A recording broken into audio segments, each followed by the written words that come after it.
I remember the house from my childhood. I remember it being my uncle's. I remember the rather odd fashion the house lied in, ruins. And I remember my father telling me not to talk to my uncle, that he was a poor role model. I never saw my uncle after that, and I don't know why. I recall these things as I arrive on the decrepit, burned-down property. As I close the car door behind me, undergrowth in the forest behind rustles intensely in the evening breeze.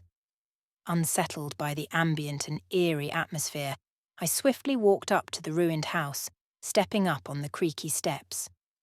The floorboards let out deep croaks under my weight as I take steps towards the door.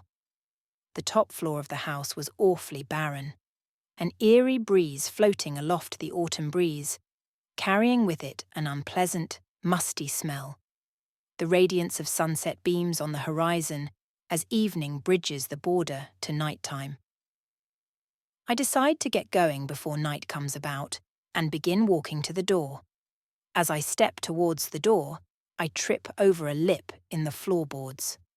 I turn as I realize there to be a basement. I tear open the basement floorboard, hinged on a rusty silver hinge next to a wall, creaking nastily.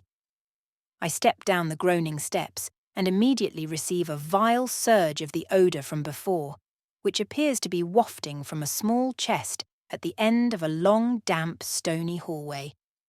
I notice the dark of night has fully consumed the cabin, and I turn on my cell phone's flashlight.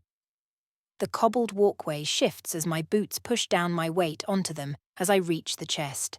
The odious scent seems to have gotten close enough to taste as I unlatch the chest's lock and open it. What lies within almost makes me vomit.